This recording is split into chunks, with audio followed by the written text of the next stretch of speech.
Okay, so here just we are speaking about the about the system. If you have system, okay, it is well and good. So you install it, and I'll share the recorded video also. Then you can you follow that video and you can practice it. Those who don't have a facility of either laptop or desktop, then what you need to do is just you need to follow the video, and whether you have a system or not. But what you have to do is you need to write the record for each and every experiment. So once you come to the college, then you need to submit the record. So these are the instructions from the department or HOD or from administration. So whether you have practiced it or not, what you have to do is you have to write the record. So for that, I will upload reference material for each and every experiment. Like if you see the post here, for the first experiment, I already uploaded the document in the PDF form and as well as in the Word form. So those who want now, you can use the PDF as a reference, and using that reference, you can write the record. Those people who have system or maybe desktop or laptop, what they can do is, so time being, they can download this document, and then you practice your experiment and you got the results. So you first practice it, you will get the results. Then based on that, you fill the sheet and send it back to me, so that I can read that you already done, you carried out the experiment and you done the everything. So by looking at your results, I can assume that you completed the task. So if that is the case, if most of the people having laptop now, then what we can do is we'll follow this one as a assessment also. You have a continuous assessment for internal marks of around 30 marks. So based on this feedback in the form of these documents, I got it, you are going to assign the marks. Those who don't have a laptop or a desktop, then what you have to do is they have to write the record, and then they have to submit whenever they came to the college. So they need to submit the record for all the experiments. Okay, this is we need to follow. If you have a system, then you take the soft copy and you practice it, and just whatever blanks things are there in this.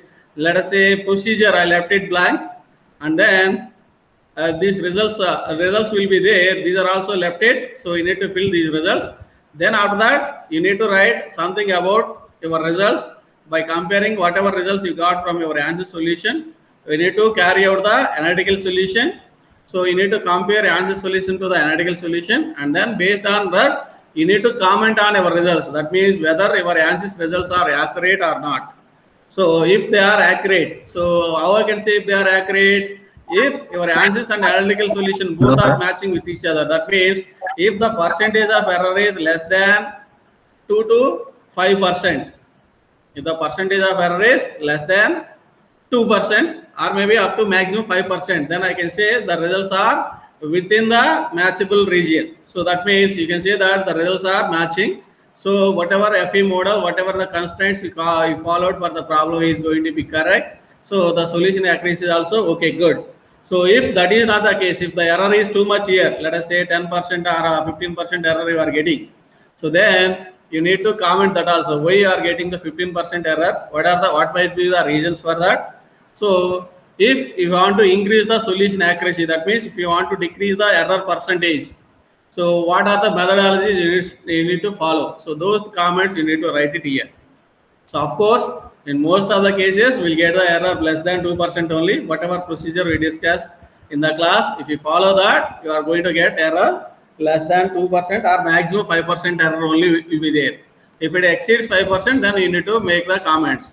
If they are within that 5%, then you can say that your results are accurate enough and they are matching with the analytical solution, because the percentage error between these two is less than 5%. You can say that your results are correct. So your simulation procedure are also correct. Like that, you need to write a comments on results. So that is the what you need to do. So whether you have system, laptop or desktop, also you need to follow. You need to do that. So those who have a desktop now, so then they need to fill only these things. Whatever empty spaces are there. Here procedure is empty space. You can write that procedure, whatever procedure used to solve the problem. Anyway, I will explain that procedure. You need to write that, and then you need to fill these results tables. Then you need to write the discussion here. Okay, so you can see that also these things, whatever documents are required for the experiment. So you can take them. I will post every experiment. I will post in the classroom. You take that one as a reference and you do it. Okay, right. So today, first what I'll do is I'll show some demo how to open the software, and then how to solve the first experiment also we'll do it. So today, because it is a first class now, I'll take 10-15 more minutes above more first to introduce you the software, then we'll go to the experiment. So for that, I think those who don't have even software, say laptop or desktop also, you follow this. Okay, so then first what I'll do is I need to record this. I think I kept it record only. Okay, it is recording only. So okay, right. So okay, I need to present my screen also. Uh-huh. Okay, so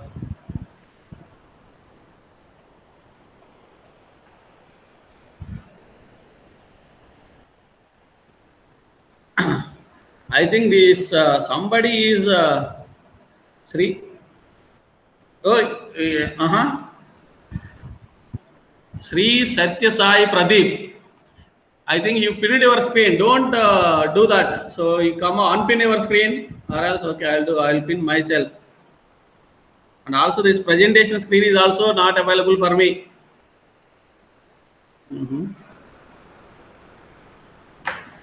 Okay.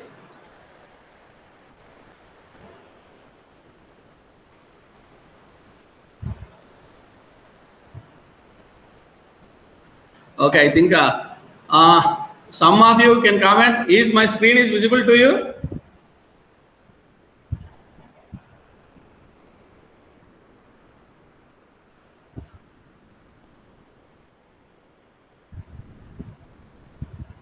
Sir, I'm already in presentation mode only. I think this Ganesh. Are you able to see my screen? Sir, not visible, sir. Not visible. Okay, what I'll do is I'll go out and I'll rejoin again. So then we'll check it. I left the meeting.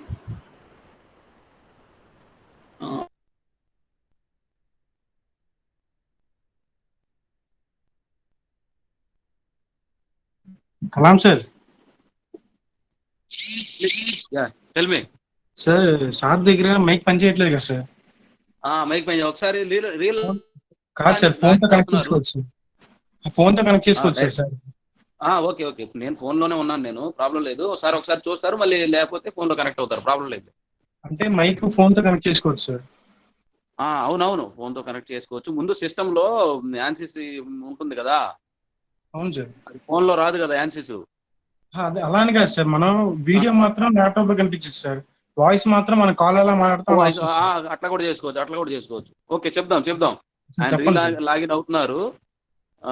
అయిన తర్వాత ఏదైనా problem ఉంటే మళ్ళీ discuss చేద్దాం. ఓకేనా? Okay sir, thank you sir. Okay.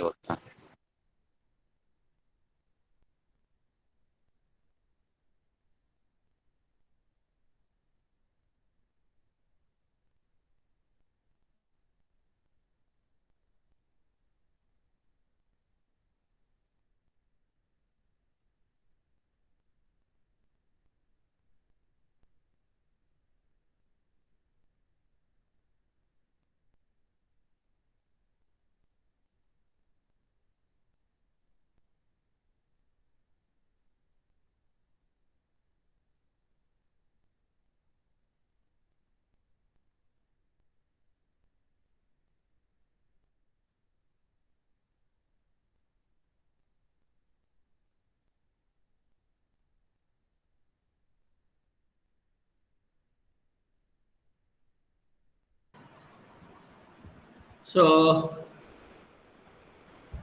my screen is visible to you? Yes, sir. Okay, now your mic is coming. Okay, right. So I think whatever I discuss here, so you got it. I think even though maybe my screen is not visible to you, So I uploaded a document, reference document for the experiment number 1. You take that one as a reference and you carry out our practice with that. Okay, so today what I'll do is, first I'll tell you how to open the software and how to save your files in a working directory.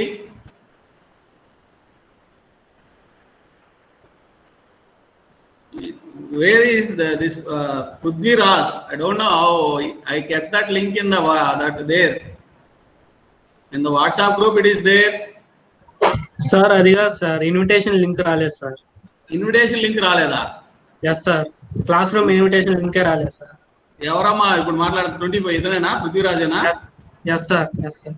మరి ఎట్లా మాట్లాడుతున్నావు? వేరే వాళ్ళ దగ్గర ఉన్నావా? లేదు sir, ఇంట్లోనే ఉన్నా సార్ సిస్టమ్. మరి నువ్వు ఎట్లా జాయిన్ అయ్యావమ్మా ఇప్పుడు నీకు ఇన్విటేషన్ రాకపోతే? వాట్సాప్ నుండి జాయిన్ అయ్యా సార్ క్లాస్ కి. నేను అన్నది classroom sir, Google classroom invitation link రాలేదన్న. ఇన్విటేషన్ లింక్ రాలేదా నీకు? Yes sir. మరి ఇప్పుడు దాకా ఏం చేసావు నువ్వు లింక్ రాకపోతే? అందరికి వచ్చి నీకు ఒక్కడికి ఎందుకు రాదు?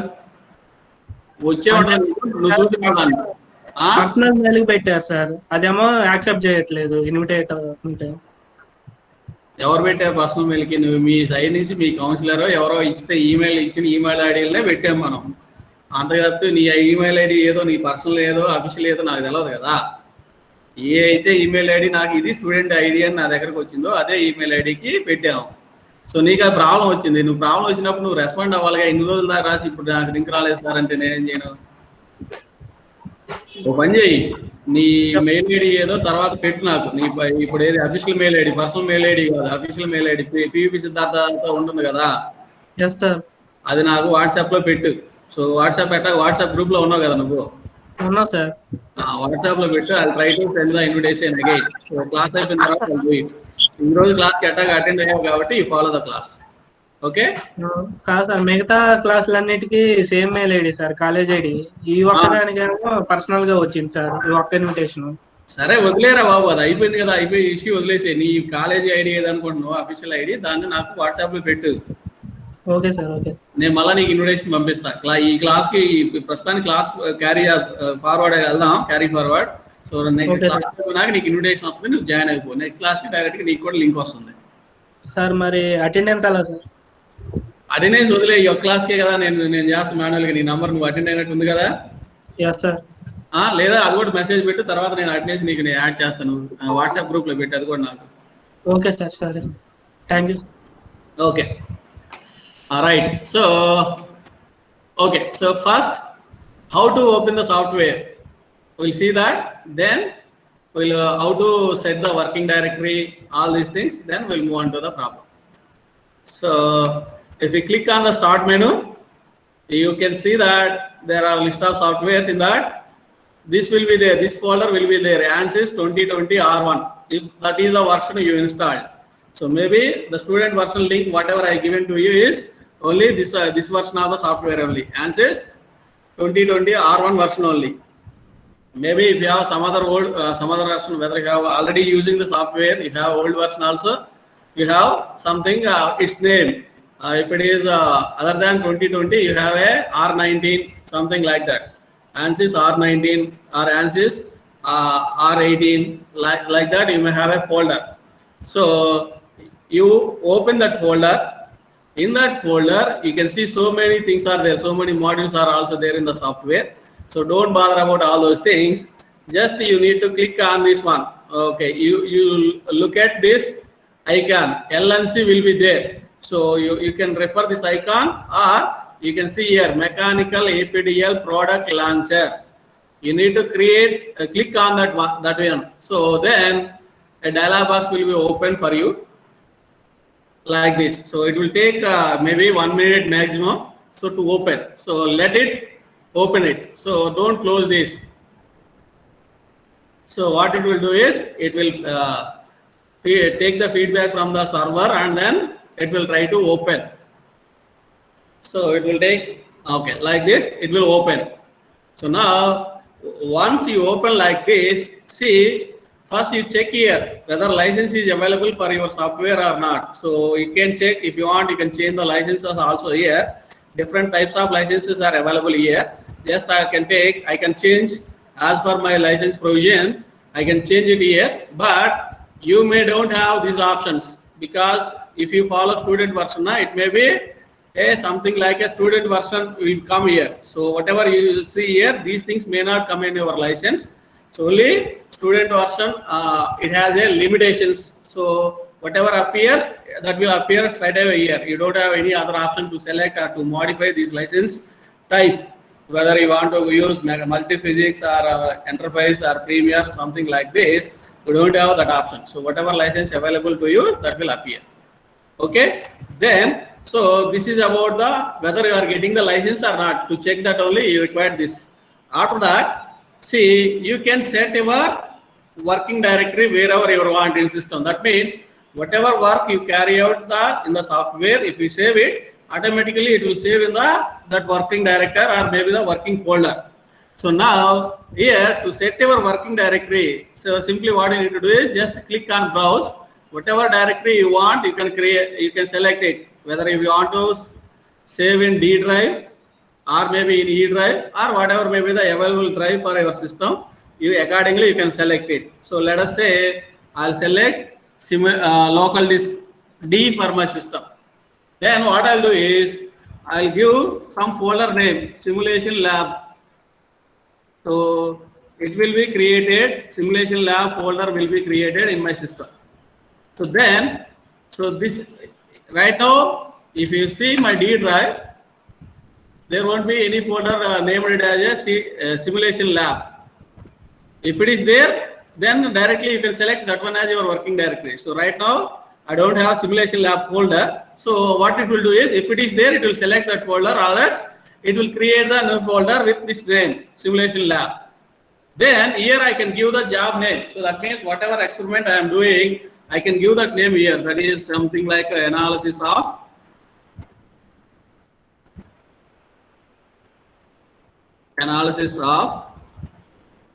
indeterminate bar.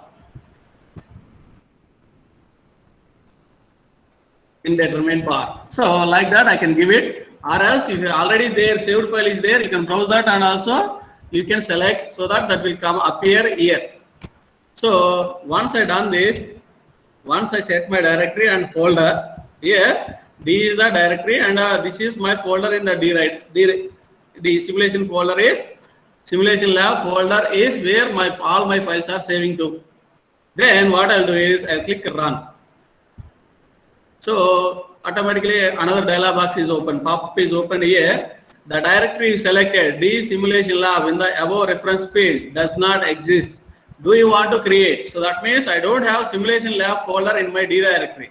So that's why the software is saying that it is not available, whether I want to create it or not. So if you click yes, it will create. If you click no, it will ask for the available directory. So then, since I want to save everything in that simulation lab, just I'll click yes. So then it will be create a folder. See, now I will show that also. Here you can see whatever name there I have given.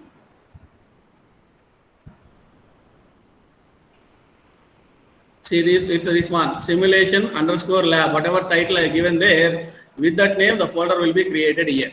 So now if you open this, see some files are also whatever name I have given, analysis of indeterminate beam. So some files are just now created. So this is error file, maybe log file or text document, like the temp file is also there.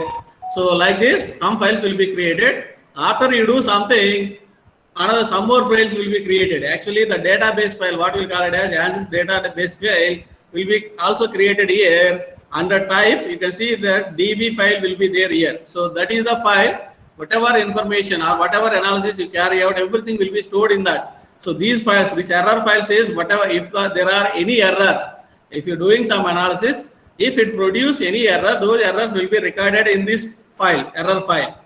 So I think this remind temp file, log file, all these things are not that much important. Don't bother about those things. Only thing is, suppose if you want to refer to what are your errors in your analysis. See, if I open this, right now nothing is there. So even though error file is created, but right now nothing is written in this file, but means there are no errors.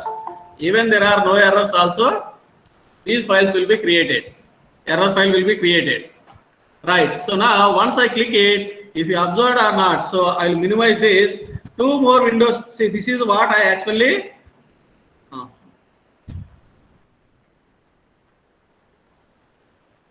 already I opened this. So this is by running this, two more windows is open to me. Here you can see that two windows here there. So this is for the first one, what we call it as the output window. So in the output window, we won't do anything here. So whatever you do in the one more window, another window, that is, so you can see, we'll call it as a utility menu. You can see here, the title is, it is showing that utility menu. It is, if you put this cursor here, ANSYS multi-physics utility menu, within the brackets, it is showing the title also. You can see here, ANSYS multi-physics utility menu. So whatever title you give or job title, that comes out here. So whatever I given there, analysis of indeterminate bar, that comes up here. So now only you have these two windows. One is this output window. Output window is there. So another one is this utility menu window. So we won't do anything here. Only we'll work with this window. But since you are not doing anything in this window, don't close this. If you close this, automatically your software will close. Even this window will also close because they are interlinked. Why they are interlinked? So the name itself will suggest that it is output window, means whatever I do it here, that will be recorded here. So if you can see here, just now I said that license server. Okay, I will expand it so that it can be, I think I am not sure whether it is visible to you or not. The screen, maybe you can see here working directory, initial working directory. So is it visible to you?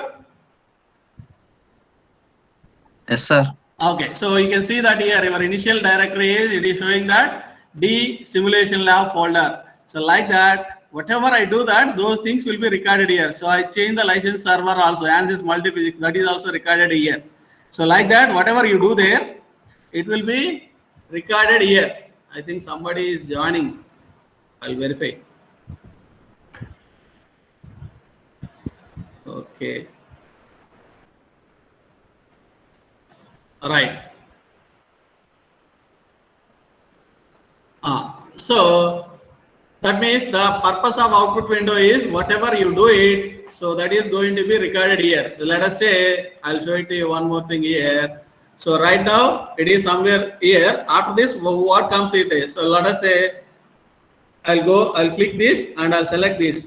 See that? See what is I perform here. See, that is reflecting here also. See, you can see that preferences for GUI filtering have been set to display structural. That's what I did. I clicked on the preferences here. I selected the structural. Then that is coming out here. Preferences for GUI filtering have been set to the display structural. If I change this here, if I select thermal also, then it is showing those two also, structural and thermal. So that means whatever action you do here, that will be recorded here. So that is the only thing. Only you can observe that in the output window. Not only that, once you solve the problem during solution also, it will show. It will here you won't see anything. So simply solution is going on. The processing symbol will come here only in the output window only. If you click solve here, after setting up some problem, you issue the solve command. So once you've done that, so then whatever solution process is happening here, it will be displayed in this point, in this only, not in this. So that's why it is called output window. Everything it will show what is happening here, it will show in the output window. But we won't issue anything or any command or anything in this window. We'll do that through this window only, or through the utility menu only. So this is one point we need to remember. So just if you want to see, you can open it, or you don't want to see any information in this because you already know all the things, then what I'll do is just I'll minimize this. So now we'll come to this ANSYS utility menu. So whatever we do it, we can do in this window only. So in this again you have, so this is what you can call, if I place the cursor, you can see that it is saying that it is a command prompt is coming out here. So it is a command window. So that means like other softwares, like if you take any C or MATLAB or any software, so it has some commands. So similarly, ANSYS will also have the commands. So if you know those commands, you can directly enter here. So that's why it is called command window. So that means you can do the things here in two ways, either using this GUI or by entering the command in this command window also you can do the same thing. So this is command window and this is GUI. So whatever you want, you can access all those features of the software from this window only or from these details. So now in order to solve any problem using ANSYS or the software, okay, so there are three stages. Not only in the software, everywhere, any FEA software.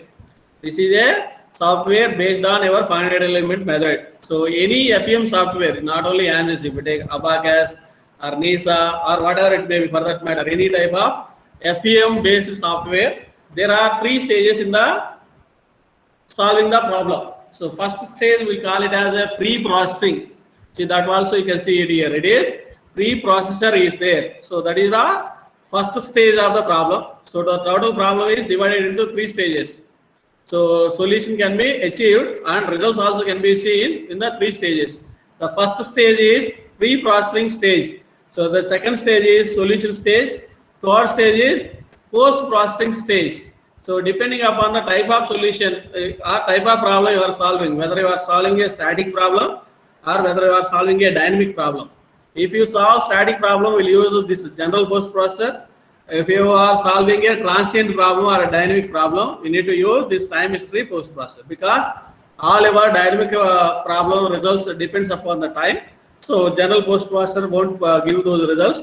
Only the time history post processor is going to give the results for the transient problems or time dependent problems. Okay, so that means, so you have a three stages in the problem, and also the order is also like that only. So without completing the pre-processing, you cannot go for the solution. Even if you go, it won't solve, it will give error to you.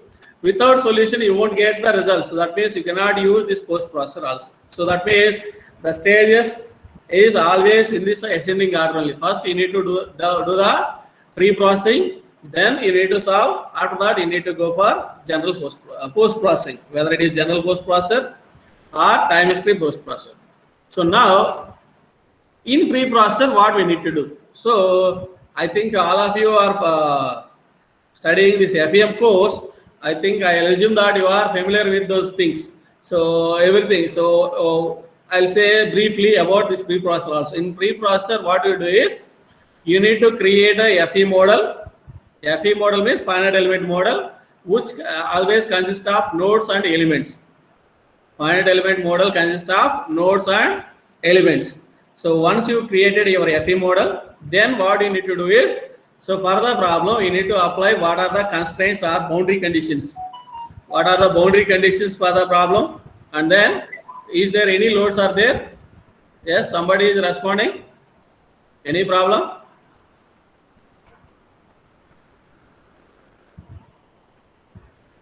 Everything is okay, I think, right? Okay. Right. So in the pre-processor, first what we need to do is we need to create the FA model. And sometimes you can apply the loads and boundary conditions also in the pre-process stage. So that is the first pre-processing stage. So generation of FE model, then applications of loads and boundary conditions. That can be done in the pre-processor stage. Then in solution stage, you need to set the type of analysis what you are doing it, and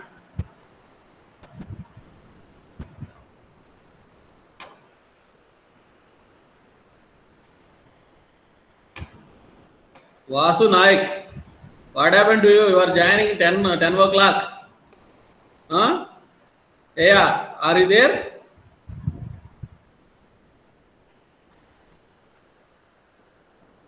Vasu Naik, just you joined it or left it. ఉన్నావా లైన్లోనే?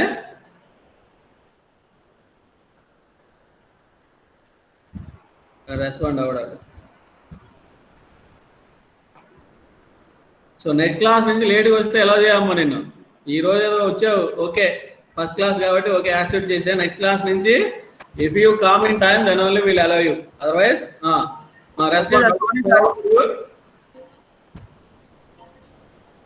ఏం problem నీకు phone switch off అయిపోయింది sir అనుకోకుండా morning అది recharge అవ్వడానికి time పట్టింది sir ఇవన్నీ చెప్తే నాకు వల్ల కాదా బాబు నీకు ఫోన్ స్విచ్ ఆఫ్ అయిపోతే ఇంకోటి నెట్వర్క్ పోతే ఇంకోటి పోతే నీకు ఎప్పుడన్నా 9 క్లాస్ అయితే మేము అందరం 11ంటికి వస్తామంటే ఒప్పుకుంటారా నెక్స్ట్ టైం రిపీట్ అవ్వాలి నా ఫోన్ స్విచ్ ఆఫ్ అయిపోయింది ఇంకోటి అయిపోయింది క్లాస్ టైంకి నువ్వు రెడీ అయ్యి సో 10 మినిట్స్ టైం ఇస్తావు నీకు క్లాస్ 9:15కి అయితే 9:25 దాకా టైం ఇచ్చావు 9:25 దాకా నువ్వు జాయిన్ అవ్వకుండా 10:15కి వచ్చి నా ఫోన్ స్విచ్ ఆఫ్ అయిపోయింది నేను అంటే నేనేం చేయను నెక్స్ట్ క్లాస్ నుంచి అట్లాంటివన్నీ యాక్సెప్ట్ చేయం ఈ క్లాస్కి ఓకే నెక్స్ట్ క్లాస్ నుంచి you should be in time then only will accept you or admit you otherwise you need to lose the class okay sir right anything else? I think some other people are responding. Okay. All right. So that is about pre-processing and the solution. What we need to do is we need to set the solution controls. So that means I need to select what type of analysis I need to solve. So whether it is static analysis or whether it is steady state thermal analysis or steady state some other analysis, modal analysis, harmonic analysis or transient like that. I need to select the type of analysis. Then I need to set the solution control for that analysis also. So here there are some solution controls are there.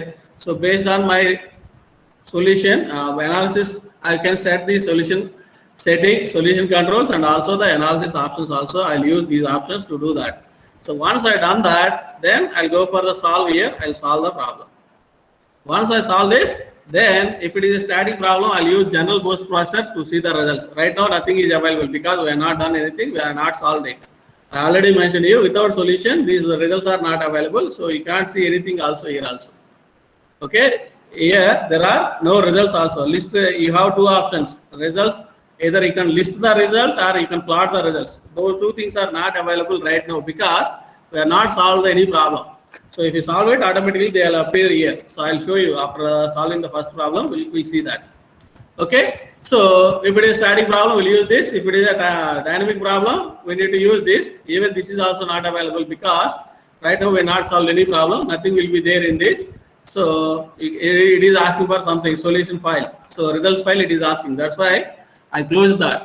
So anyway, we'll see these things during the course. When you solve the dynamic problem, you can use this, how to use this one. So of course, most of our problems is static or steady state problems. So we'll use most frequently this general post processor. Okay, right. So this is about the brief introduction, how we can solve the problem using the software. Again, in pre-processor, how we can, so like I mentioned, you need to construct the FE model. So how we can construct the FE model? So here there are two approaches again to construct the FE model. So one is called direct approach, another one is called indirect approach. In direct approach, what we'll do is, we'll directly create nodes, then using the nodes, we'll create the elements. That's what we'll call it as a direct approach. So that means, I'll create the nodes, then I'll create, using those nodes, I'll create the elements. That is what we'll call it as direct approach. In indirect approach, what I'll do is, I won't create the nodes and elements. So what I'll do is I'll create the geometry of the given problem. Geometry means either it may be a line or it may be an area or it may be a volume. So whatever there, I can create that area, line or area or volume. Then I'll convert that geometry, whether it is a line or it is an area or a volume. I'll convert that one, that geometry into a FE model, that is nodes and elements, using this option what we'll call it as meshing. So that means there is a meshing tool is there in this. Using this mesh tool, you can convert the geometry into a FE model. But so this mesh tool can be used once you have a geometry only. So how I can create the geometry? So there are different ways of creating the geometry in the software. One is you can create the geometry here itself. So to do that here, you have this option modeling is there. In the modeling, you have an option create. So key points. So in the software, they will name it as a key point. Key point means nothing but a vertex points. Suppose I want to create a line, I need to create a 2 endpoints first. Those endpoints. Sorry.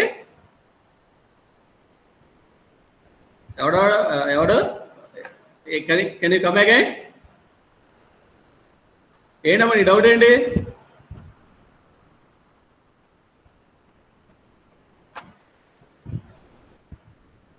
ఎవర్రా బాబు ఇందాక ఎవడో respond అయ్యాడు మళ్ళీ సైలెంట్గా ఉండు. డౌటా లేకపోతే నువ్వేనా పోయే వాళ్ళతో మాట్లాడుతున్నావా? సార్ పక్కన ఎవరితో మాట్లాడుతుంటే మైక్ ఆన్ అయిపోయినట్టుంది సార్ సునీల్ కి. Okay right. So okay, so here to create the line I required key points. So key points is nothing but the vertex points, you can say that. So first I need to create the key points, then using those key points I can create the lines. So you have a areas option, similarly you have a volumes option also. So you can create all those things. So this is one way creating here itself, or else you created some geometry in the some other software, let us say ProE or Creo, what I can say, Creo, or maybe some SolidWorks, or maybe some other software, Inventor or whatever it may be. So those files also you can be transferred to here through this import command. So here you go to file. So in this you have an option called import. See here, these types of geometries can be supported in the software. So if your model is in the form of a IGS file, or whether it is a CATIA file, or it is a Creo parametric file, or it may be Parasolid, or it may be NX software. So whatever software you have, so if you created the geometry there, you can import that one also into this software ANSYS. So once you've done that, then you can use mesh tool to convert the geometry into FE model.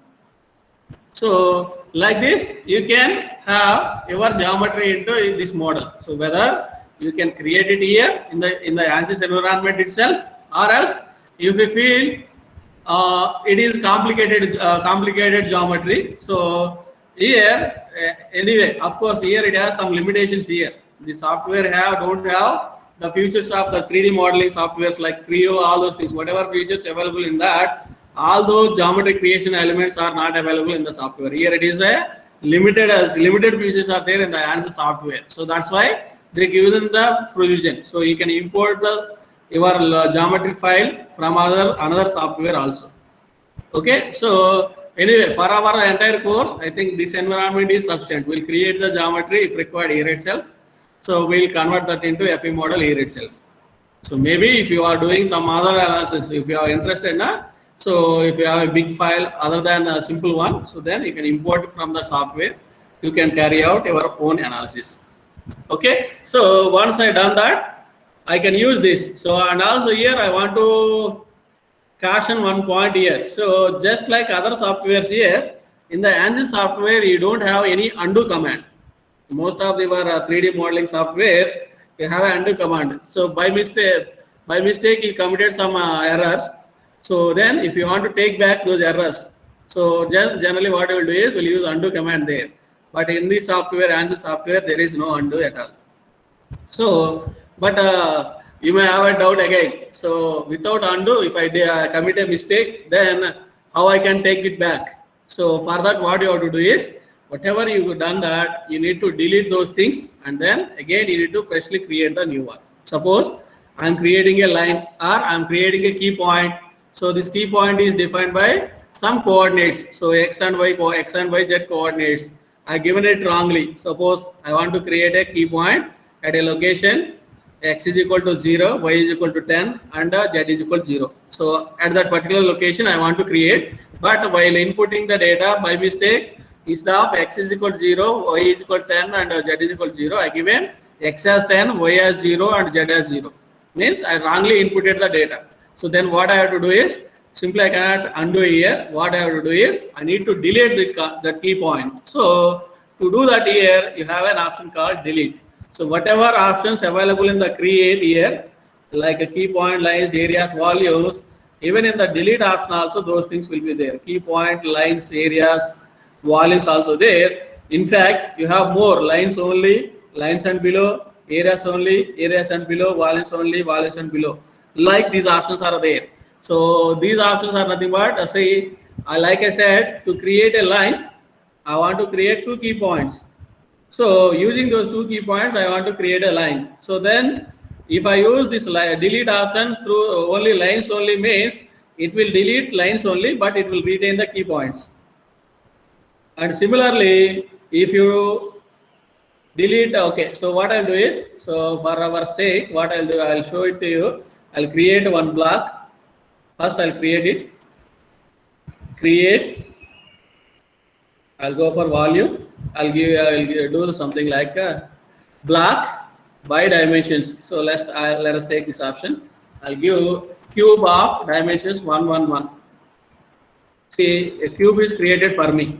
So now what happens here is, it is a volume is a geometric entity.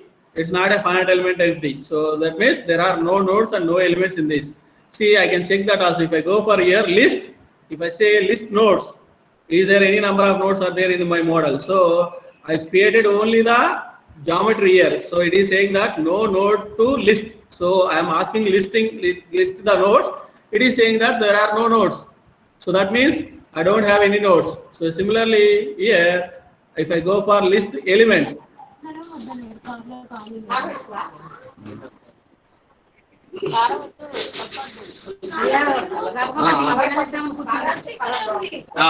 ఎవరో mic on చేశారమ్మా, mic off చేయండి.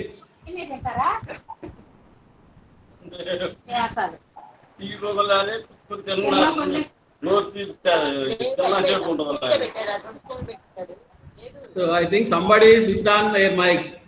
So switch off your mic. Otherwise, if you do like this, I'll completely block for all of you. What is happening in the beginning of the class. Okay, right. Okay, I'll open the software. See now, no elements are also there to list because I have not converted this geometry into FE model. So, but if I list here key points, see here it is showing key points also. It has 8 key points. So even though I created volume, it created all the lower order entities also. Like I say, if I click areas, see you can see that there are 6 number of areas are also there. So that means even though I created volume, so lower order entities to the volume, those are areas, lines and key points. See, you can see if I go for plot lines, see you can see the lines also there, lines are created. If you go for plot key points, see these key points are there, 6 key points are created.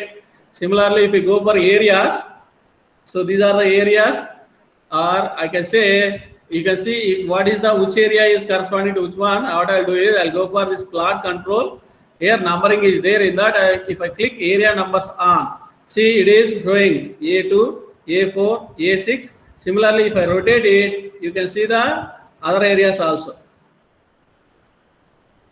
A3 is here and A2 is here, something like that. If I rotate it, I can see all the 6 areas also. A1 is here, like this. You can see all the areas also. So that means 6 areas are created wherever you can see the corresponding numbers also here, right? So, but I have not created areas. I created volume. So even though I created the volume, all the things, so all the lower order entities. So that means key points, lines, areas. So this is the order.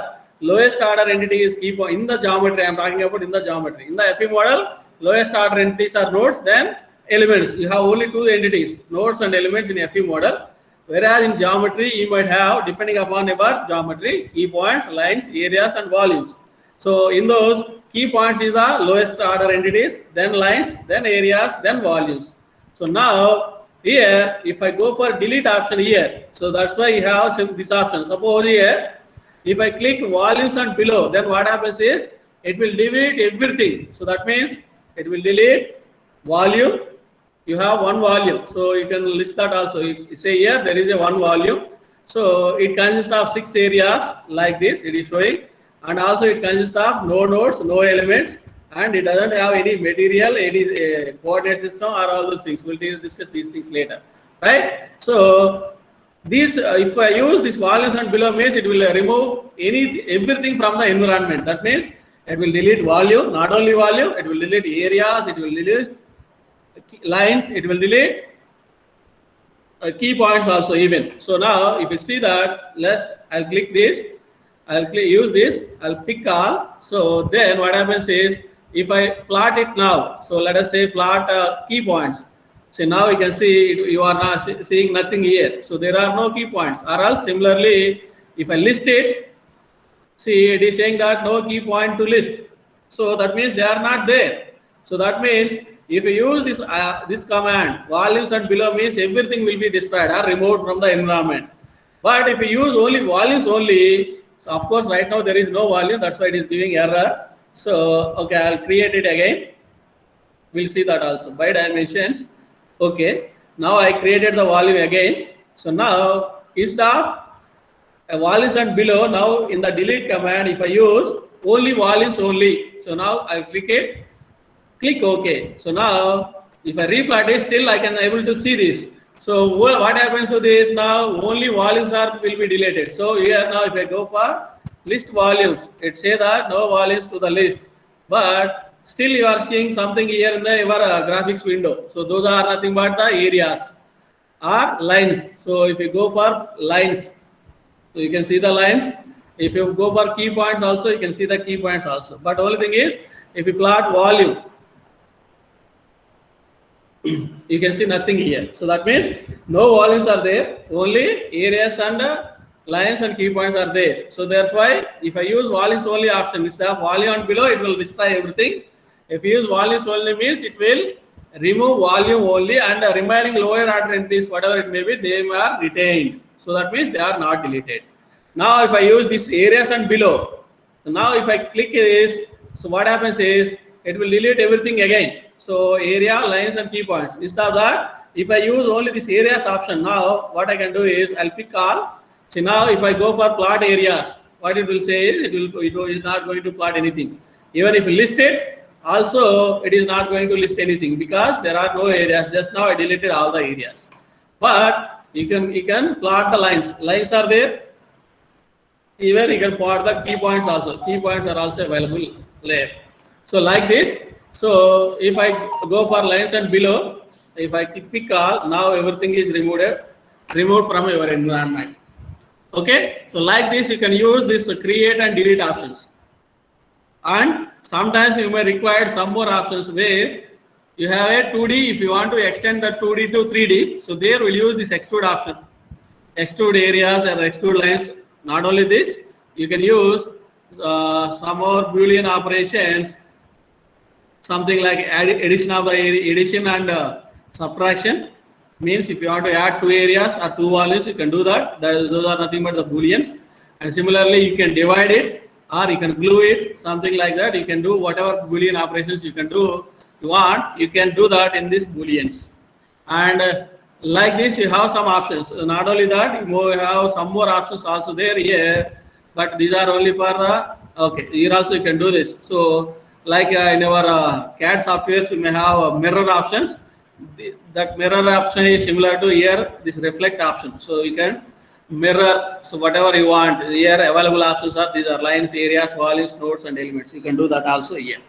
Similarly, you can copy option also available to you. That means you can copy the things also, available things. You can copy from one location to another location, that you can do that. So these are the options available for copy also.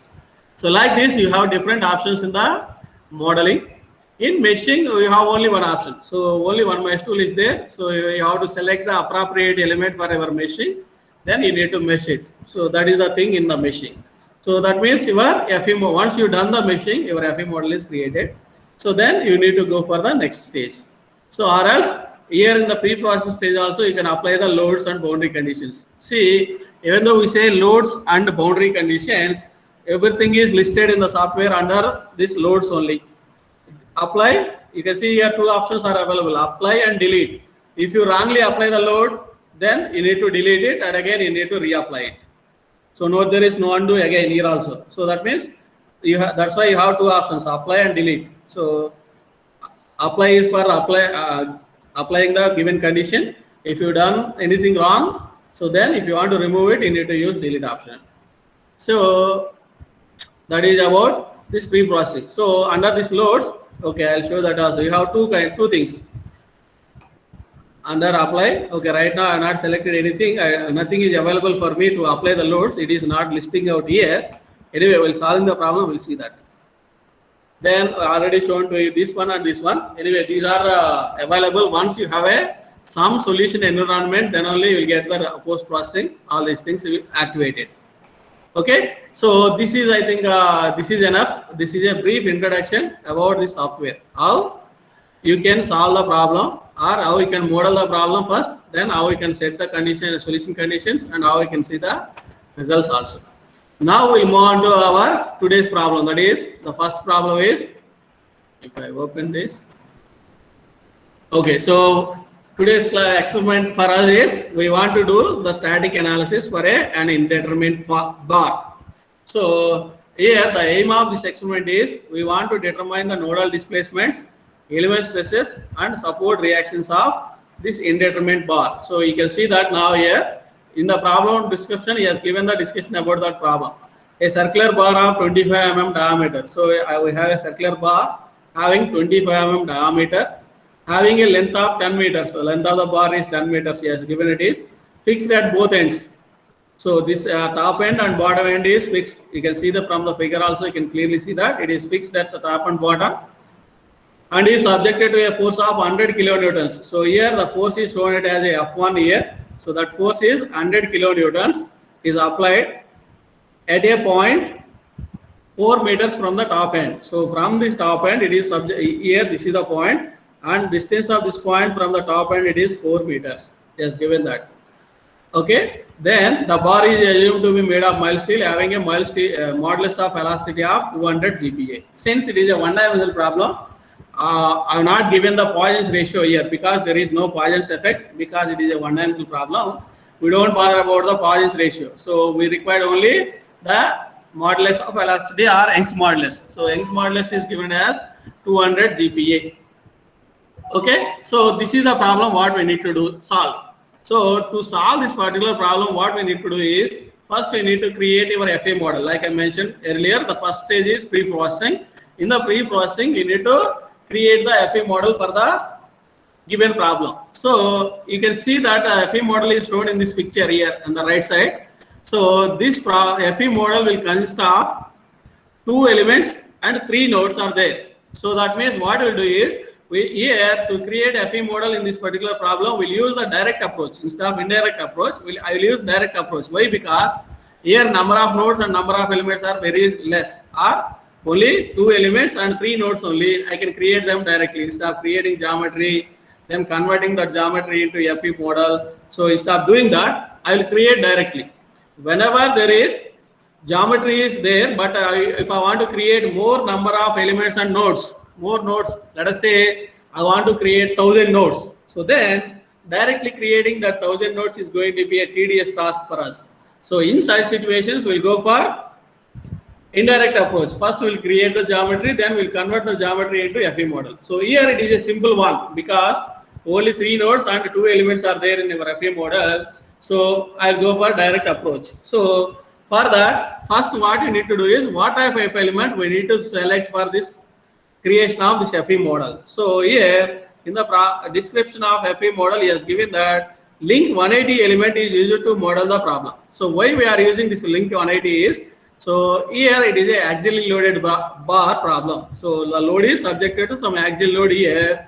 So now this link 180 is a capability of modeling that kind of problems. That's what I written here also here. So here whatever element I select, I am selecting it is link 180. It has 2 nodes, and each node has, so it is a 2 node element. That's what I written here. It is a 2 node element having 3 translation degrees of freedom. So there are translation along x denoted by ux, translation along y denoted by uy, translation along z, that is uz. So generally we will use u, v, w for the translations. U is the translation in x, v is the translation in y, and the w is the translation in the z.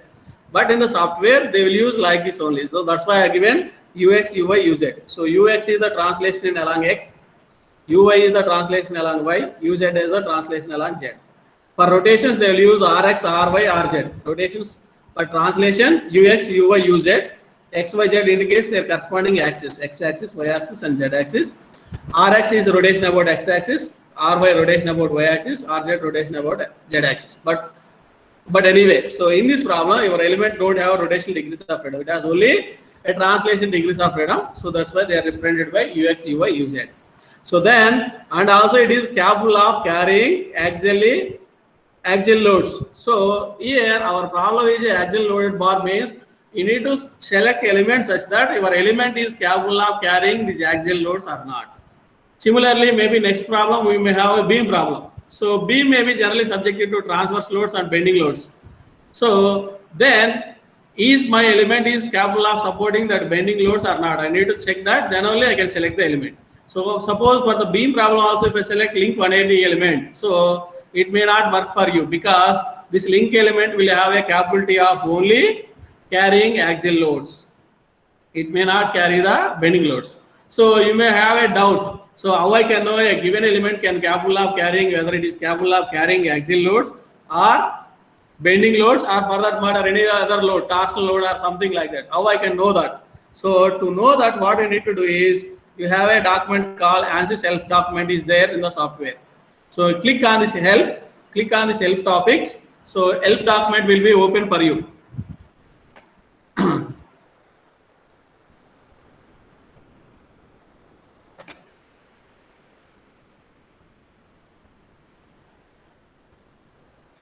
See, so I opened in the online help. See here, if I type it here, link 180.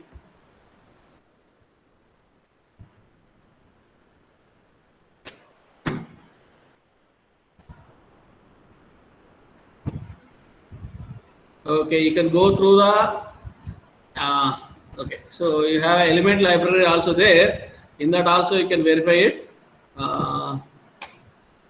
That's okay. One thing I'll do it. Here, element reference link 180. You can see that this will come up here. You just click on this. You can see that you will get everything about that link. So link 180. So you will give the description of that element or link 180 also here. So whatever I written there, that is also available here. So link 180 is a 3D spar useful in variety of engineering applications. The element can be used to model, process, sagging cables, links, springs, and so on. The element is a uniaxial tension compression element with 3 degrees of freedom at each node. Those are translations in the nodal XYZ directions. So tension only cable or compression only gap conditions are supported. So like this, you will give everything about the element. So you can see that here also here showing that this is the shape of the geometry. It is something like a line. So this element link 180 element is shown as a line element. Here I have two ends, two nodes. Node I, this is node I, and this is represented by node J. That means this element consists of only two nodes, node 1 and node 2, or node I or node J, whatever you can call it as. So you can see that whatever equations you want, or whether it is supporting the damping, all these things, you can list out it here. So it will list out here, and also finally we get a summary about that link element also. Here number of nodes ij, so that means there are two nodes, and the degrees of freedom for each node ux, uy, uz. Similarly, what type of material models it can support. So these kind of material models it can, if you click it erase, here it will tell you what type of material models it can support. Either it will support only linear isotropic material or non-linear materials also. You can see that also. If you click it here, automatically see here you can see it can support these many types of material models. Bilinear isotropic hardening, bilinear kinematic hardening means these are the plastic models.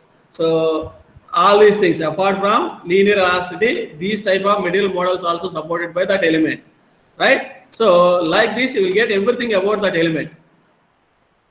Okay, not only that, what type of loads it can support. It is not going to support any surface loads. That means if you have a traction force, those tractions are not supported in this element. So that means you cannot apply any traction, or surface load means a pressure load. Pressure load cannot apply to this element. It is not going to support. So like this, similarly body loads, whether it is what kind of body loads it can accept. That is, it can accept the temperatures as a body load. So that is, you can apply temperature at node I, or you can apply temperature at node J. So like this, it can accept that body loads, and then different kinds of special features of this element is also shown here. Birth and death problems, maybe that may be a too advanced thing for you. Don't bother about this, whether you know it or not. Similarly, large deflection is nothing but a non-linear problems. So stress stiffening, all these things also going to be supported. And not only that, something about the element options also it will give it here. Key point. So there's element features are specified in terms of key point options.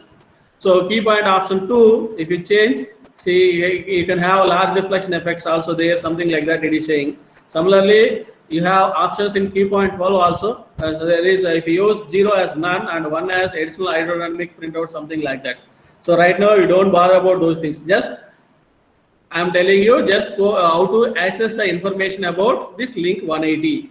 So now as per our problem, this link 180, our problem is a axially loaded bar is nothing but a truss in one direction. So we can use this element to model our problem. So if you don't know this also, here you can see this statement. It is a axial compression tension element. That means it can take only axial load. So whether load may be tension or it may be a compression. So it can take only that kind of loads. So like this, you can access the information about the any element, not only about this element. You can just type that here, you will get the information about that. Let us say beam 188. So I already talked about beam. See, you can see that you can get the information about that beam element also like this. So the element is there, it has 2 nodes, something like that. It is showing what type of loads it can. You can go for to the summary. You can clearly see that what type of load, what type of sections, all these things it will list out here. Right, what are the degrees of freedom? See now, earlier for a link element you have only 3 translation degrees of freedom. Now you have rotation X, rotation Y, rotation Z also there. Similarly, in addition to that, you have another 7th degree of freedom also there. So anyway, so we'll discuss these things later. So my focus is now just how to access about the element features or element description. So go to the help document. In that you search for whatever element you choose, you search for that, you are going to get that. Okay. So right. So okay. So now we decided we'll select this link 180 element for this based on our requirement. We selected this. So once you've done that, then you need to create your FE model. So first you need to create the nodes, then you need to create the elements. So for that, so we need to assign the coordinate system somewhere else. So here in this particular problem, we choose in the origin of the coordinate system at this particular node number 3. You can see here you have a node 1, here I have a node 2, and here I have a node 3. So now we fix the coordinate system at this location. So based on this coordinate system, this is what we call it as our active coordinate system. Based on this coordinate system, we need to create the nodes and elements also. So first, to create the nodes, what I required is what is their coordinates. So what is X coordinate, what is Y coordinate, what is Z coordinate for each node. If I know that, I can create the node. So now for this particular problem, suppose if I want to create node 1. So here, if you look at the geometry, the length is 10 meters. We fix the origin at this location. So first, if I go for node 1, creation of node 1, so its coordinates will be, since it is only one, it lies on Y axis. So there is no Z axis for us because it is one-dimensional problem. Z coordinates are always going to be 0 only. Even all these nodes are lying on Y axis. So X coordinates are also 0. Only Y coordinate is going to vary from node to node. So if I take first node, what are its coordinates? See, from here to here, this length is given it as 10 meters. So therefore, coordinate for first node it is 10 meters. For second node, it is 6 meters. From this point, you need to measure. From this point, so from top it is 4 meters, means from bottom it is 6 meters, because I have selected my origin of the coordinate system at the bottom. So second node coordinate, Y coordinate is 6 meters. Then for third node, the Y coordinate is 0 only, because that is the origin. So like this, I can create the 3 nodes. Then I'll create the 2 elements also. Just now we seen in the element description, each element will have 2 nodes. So you have to select 2 nodes to create 1 element. So I'll select node 1 and node 2 to create first element, and I'll select node 2 and node 3 to create the second element. Right, that's it. I created my finite element model. Then I need to apply this fixed support. These are the constraints, what you can say. Constraints are boundary conditions. So in the software, we already seen that each node has 3 translation degrees of freedom. Fixed means I need to constrain all those translation degrees of freedom. So I have in the loads and boundary condition I already shown you, I have a provision or option to constrain the degrees of freedom. I'll do that. After that, similarly in the loads, I have an option out for applying the force. I'll apply the force at this node. So, and the magnitude of load is given it as 100 kilonewtons. I need to apply 100 kilonewtons also here. So that's it. So then I'll go for the solution. Once I apply the loads and boundary conditions, I'll go for the solution, I'll solve it, then I'll access the results through post processor. Okay, so this is the approach we need to follow to solve this particular problem. But before that, one more important point what we need to remember is always our unit should be consistent. Whether you are following any unit system, whether it is SI unit system or British unit system or maybe MKS unit system, those unit systems should be consistent. So then only you will get the proper results. So what I mean by consistent means here, the diameter of the rod is given as 25 mm and length is given as 10 meters. So here two length dimensions, one is in 25 mm, the other one is in meters. So you cannot input one is in mm units, another one is in meters. So always you make sure that your length unit is only one for every parameter what you use in analysis.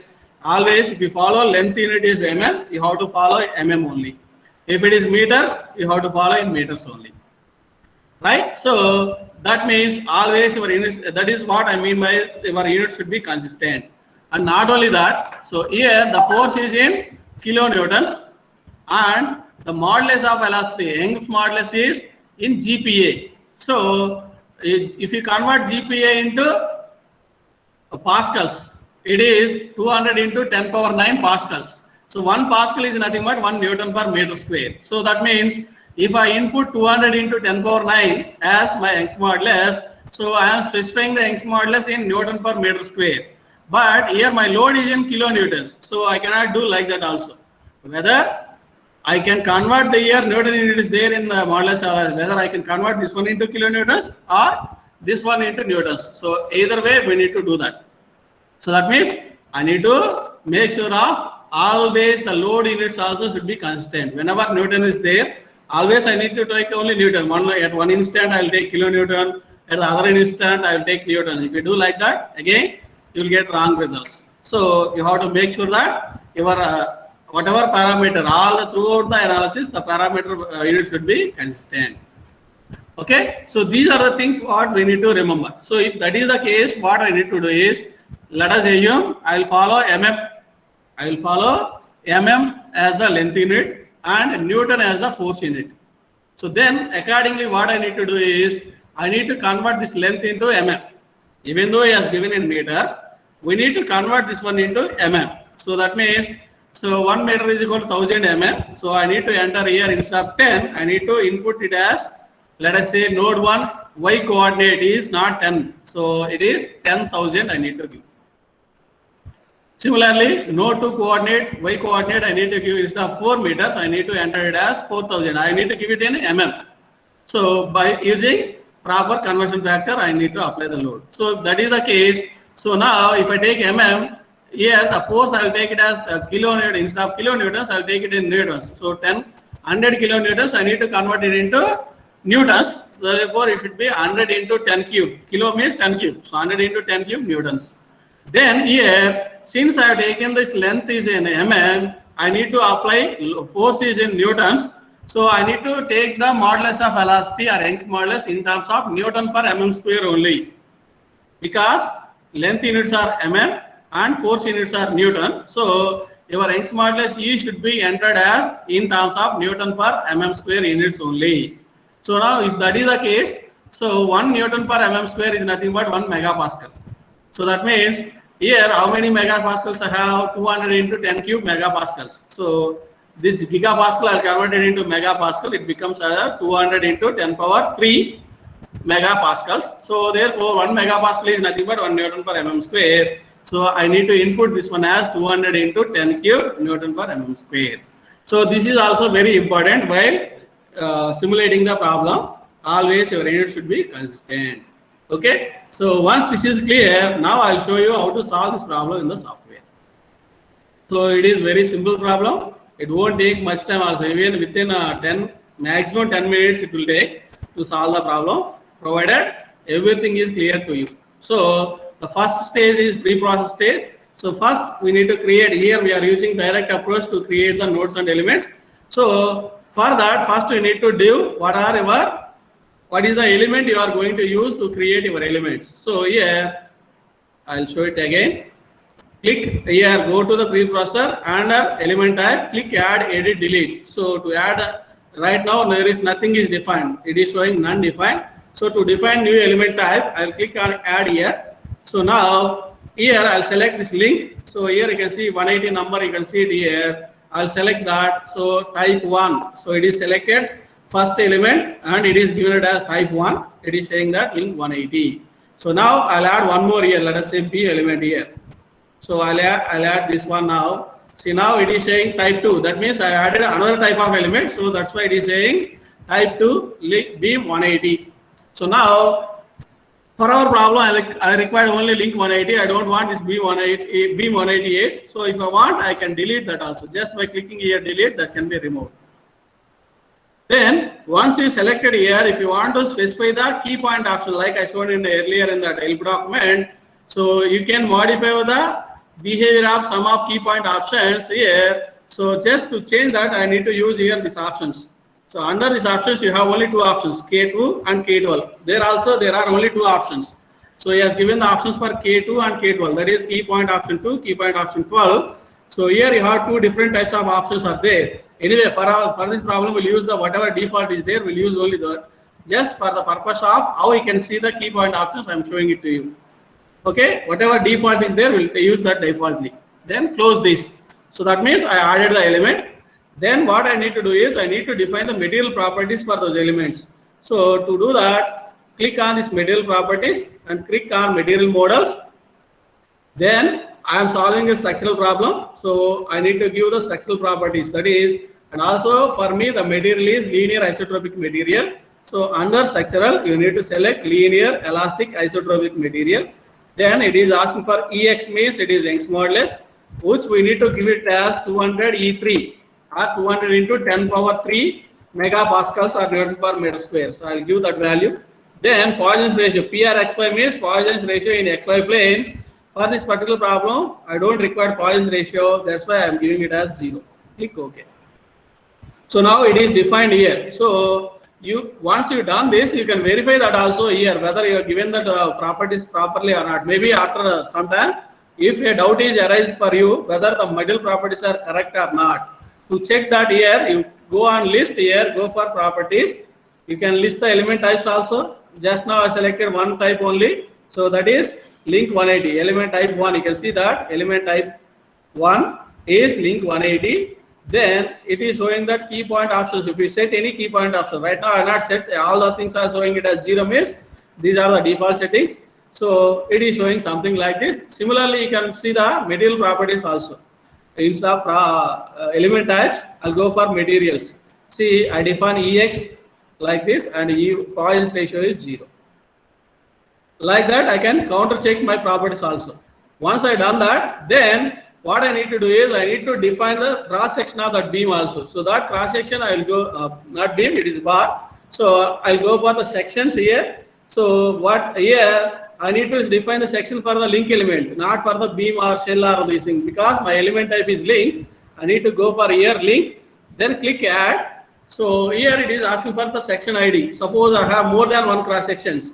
So then I can recognize those sections as their section IDs. So therefore I need to define the section ID. So anyway here we have only one. So I'll give it 1. So then if I click OK, so then it is showing a dialog box. It is asking for the section name, whatever name you want, you can give it here. Bar area, I'll give something like this, area of the bar or cross-section area. So then we need to enter what is the area of that element, link area. It is asking for link area. So in the problem, he has given the data about the Diameter is given. It is a circular bar having a diameter of 25 mm. So I can calculate the area now. So let me use the calculator to calculate that area. So it is for a cross section of circular cross section, the area formula is 5/4 d square. So 5 divided by 4 into 25 square. So area comes out as 490.873. So I'll copy this. I will enter it, paste it here. Or else if you calculate later, you can enter manually, you can enter the area also here, 490.873. So click OK. So that means I define the cross section details also. First I selected the element type, then I define the material properties, then I define the cross section also. Then what I need to do is I'll create nodes and elements. So to create the nodes first, I'll go for create. Then I need to use this option nodes in active coordinate system. So now a new dialog box will open here.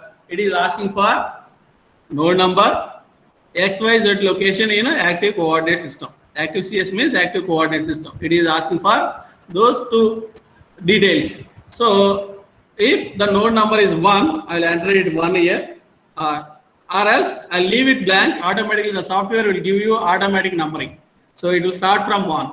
So if you want, you can enter 1, or you leave the blank, it will give the automatic numbering. So then what I need to do is I need to define what is XYZ location in the active coordinate system. So first node coordinates I know, X is 0, Y is 10,000, Z is 0. So here this box is for X coordinate, this box is for Y coordinate, and this box is for Z coordinate. So I'll give Y coordinate as 10,000, 10E3.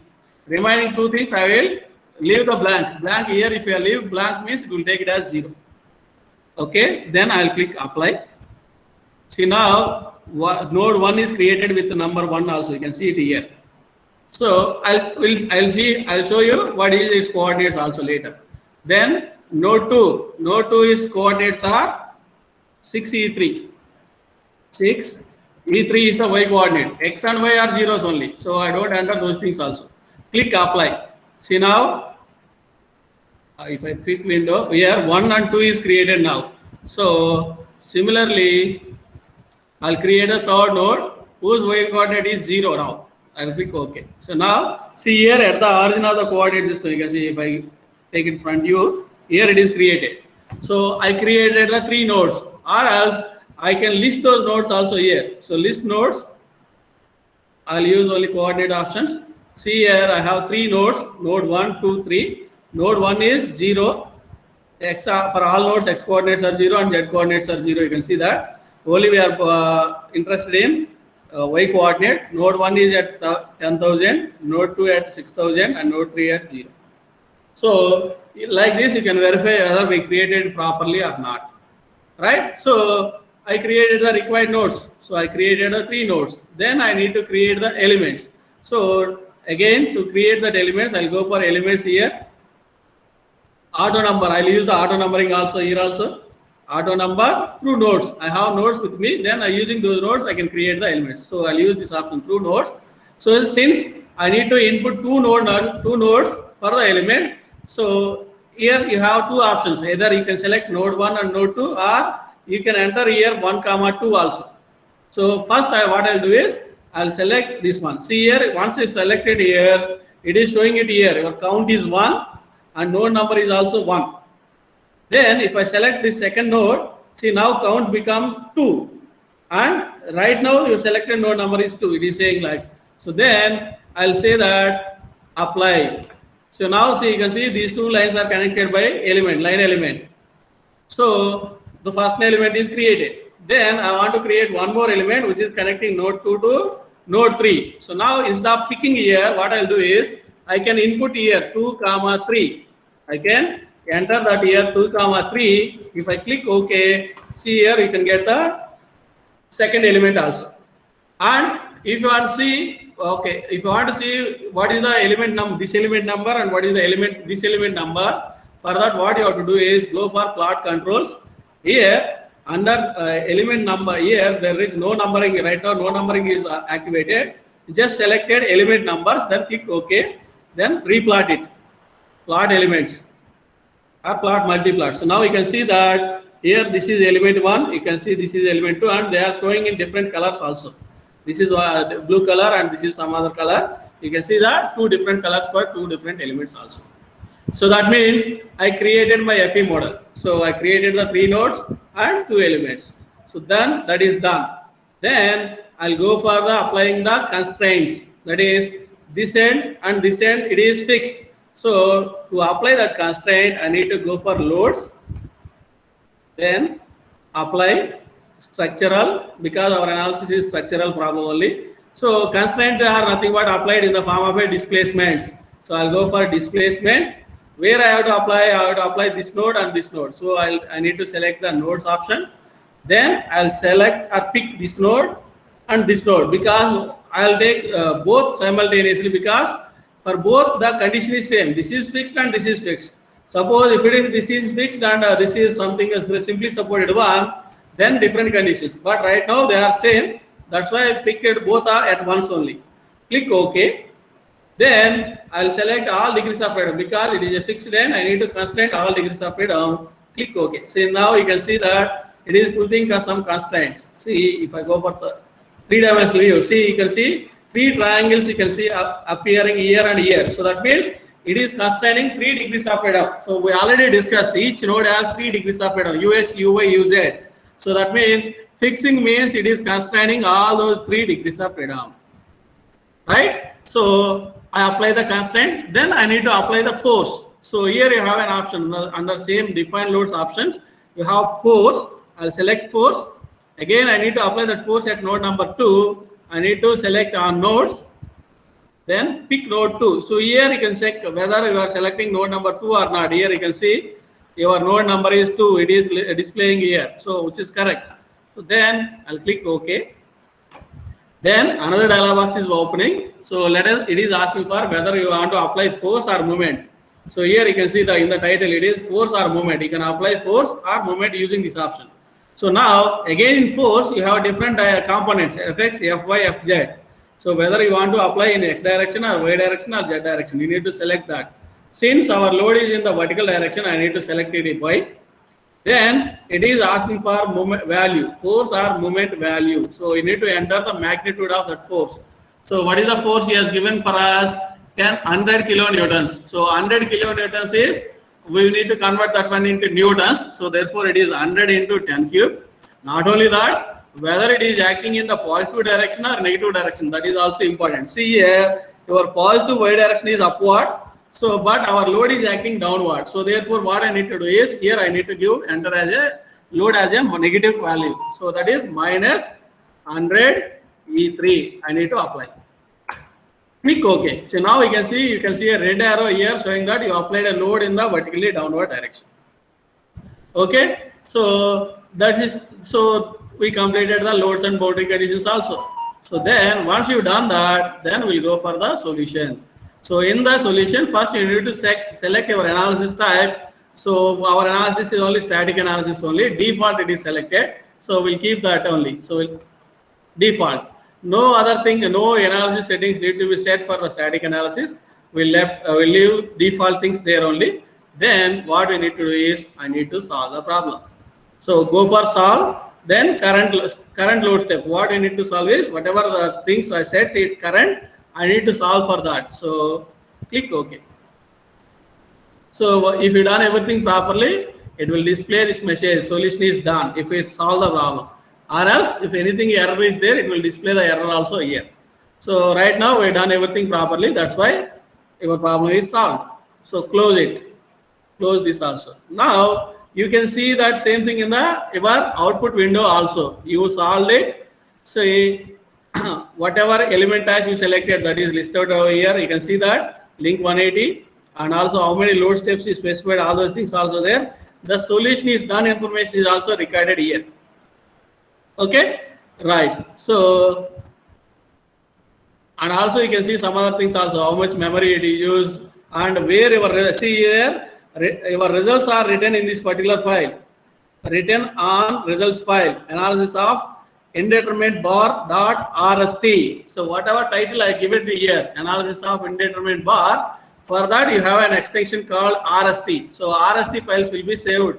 Those are nothing but R for results, st for structural. Similarly, if I solve thermal problem, RDH file will be saved. Suppose if I save analysis here, if I want to save in between, I will click here, save analysis.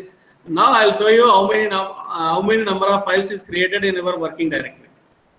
I'll go for the working directory, where simulation lab is my working directory. See, now you can see so many number of files is created. Out of all these files, you look at the DB file. So you don't DB file is there. See here.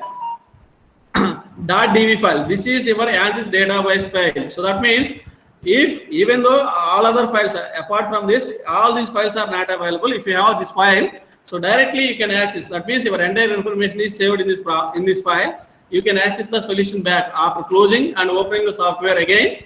Then you can access your solution. It is already there. So you can similarly you can see you have a result file is there here. Result file is created. RST file is there. So if this is there means you solved it. Now only you can use the, if RST file is available, then only you can use the post processor. Okay, right. So now we solve this problem. Now what we'll do is we'll go for the required things. So in the problem, what is our aim? We want to find the nodal displacements, then element stresses, and then support reactions. So we need to compute all these three. So first we'll see what are the nodal displacements. Yes, sir. Sir, ఒకసారి constraints ఎలా apply చేయాలో చెప్తారు sir. Constraints. See here, you need to go for define loads. In that, apply displacement. So constraint means it is you are constraining to move. So that means you are arresting the displacement, right? So you need to go for displacements. Then where you are applying, I am applying for the nodes here. So in the list, suppose I want to apply for the lines, I can apply for the lines. If I want to apply an area, I can apply for area. If I want to apply on key points, I can do that. But right now, I don't have lines, areas, or key points. What I have with me, I created only nodes and elements. That's why I'll use only nodes option. I need to select this nodes. Then I need to select the particular node where I want to apply the constraint. So I'll pick this node. Then I'll click OK. So then what type of, see, you can see here, degrees of freedom to be constrained. What do you need to constrain? I want to constrain all the three. So that's why I use this all degrees of freedom. Otherwise, suppose I want to constrain only UX. I'll select only UX instead of all degrees of freedom. I'll select only UX. Or else if I want to select only UI, I can select only UI. Or else only UZ, I can select UZ. So apart from that, you have velocity X, velocity Y, velocity Z. These are not applicable because we are solving static problem. In case of static problem, you don't have velocities. You have only displacements. So you have to select only these three. So you can select all the three, or instead of selecting all three, simply I can select all DOF. Everything is okay. So I'm cancelling out right now because I already applied it. Is it clear? Yes, sir. Yes, okay, sir. Right. So now we already solved it because we have after solving it only you will get that RST file is generated. So then only you can access your general post processor. So now I'll click the general post processor. See here, these two options are not available. When before solving this problem, I've shown this general post processor. At that time, these two options are not available. Once the problem is solved, that RST file is generated, then only these two options are available in the software. So now I can list the result or I can plot the results. You can use the two options here. List results. Then first what I want to see is I want to see the nodal displacements. That nodal displacement is available under nodal solution. Then degrees of freedom solution. Then what type of displacement I want to list, whether it is X component, Y component, or Z component. We know X and Z are 0 because we are loading only in the vertical direction. Only have non-zero Y component of displacement. Simply I'll select Y. So now it is showing that at node 1 it is 0. Why it is 0 at node 1? This is our node 1 because we fixed it. We fixed means it is 0 only. You are getting 0. Even at node 3 also it is 0. Why node 3 also 0? You fix in the node 3 also. So you have 0 only. Only non-zero displacement is there at node 2, which is minus 2.446. What are the units here? Software won't give you the units here. The units are here. mm. So because we are taken length units in mm there, so here the displacement is also in mm. So you have to take that. Displacement should be 2.446 mm. Why it is negative? Since this node is moving down, so which is in the movement is now the displacement is in the negative y direction. Your positive y direction is upward. Since the node is moving in the downward direction, so therefore that's why it is showing it as negative. Suppose if the node is moving upward, it will show positive value.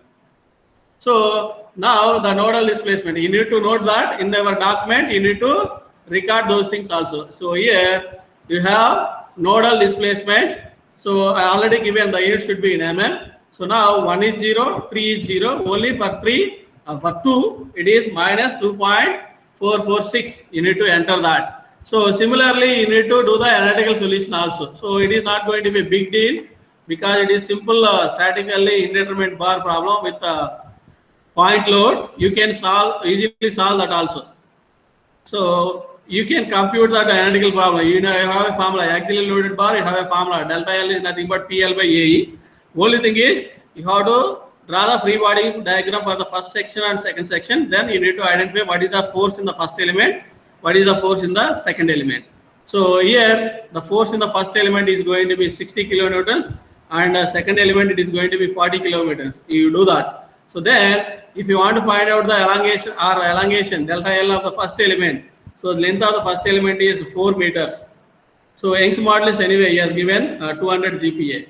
So you know everything. Now load is 60 kilonewtons, length is 4 meters, PL by AE. Area we already calculated. Young's modulus is given. Substitute that, you should get this value. If you solve that, you should get this.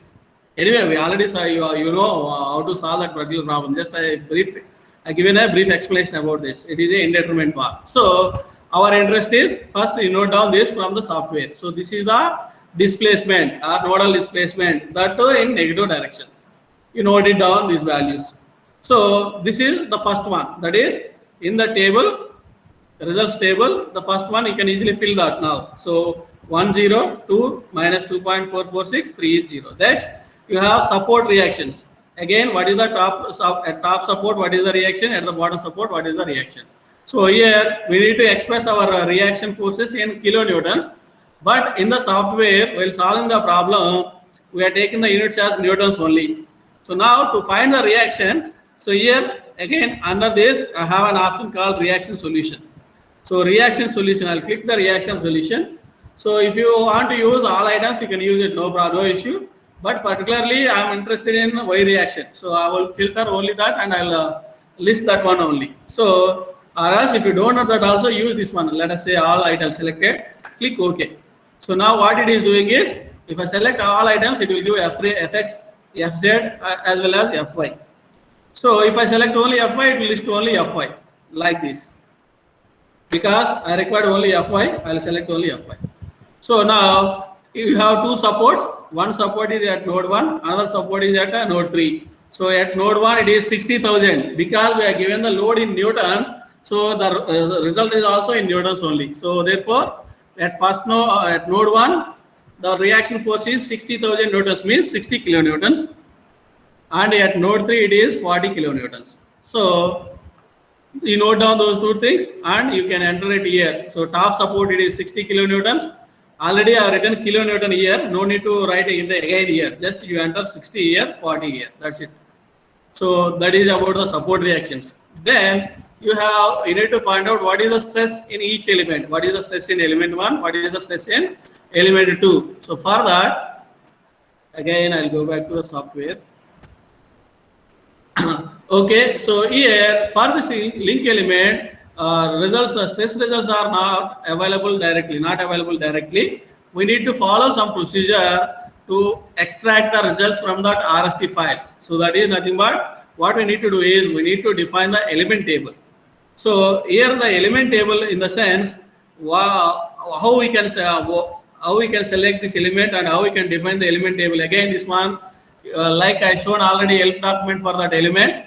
So you need to go through that help document to access this element table variables required for this extraction of the stress results. So for that, just I'll show it to you. Then later you can go back to the document and you can verify it.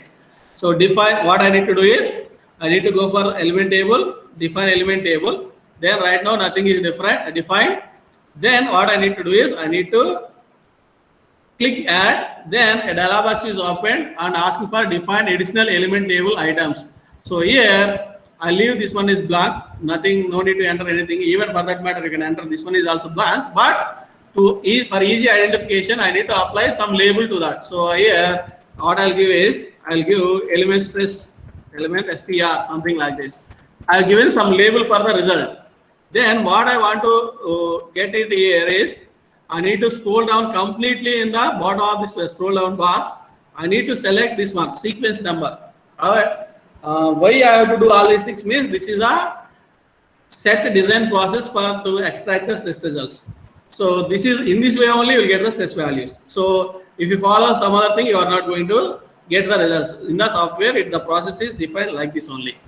But you may have a doubt how I can know this process. That I already told you in the element description, you will give all these things. So you go through that element description, you will know all these things.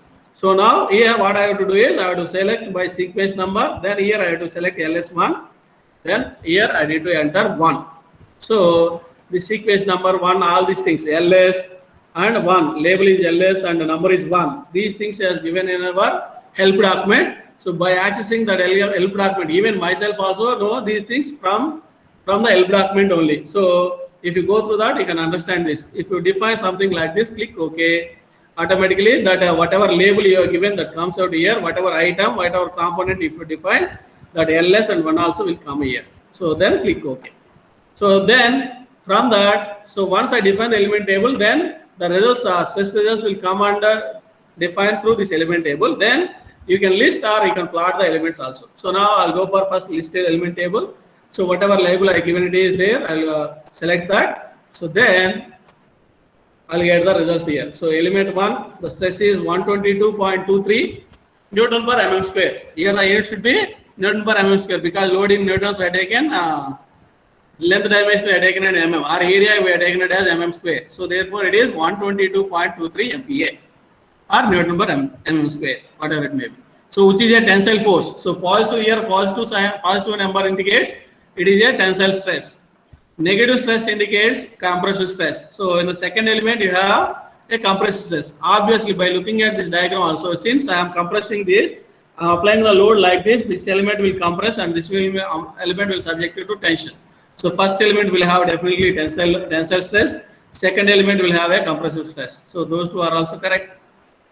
Third also, not only that, so using your analytical solution also you can compute. So like I already told, load in the first element it is 60 kilonewtons.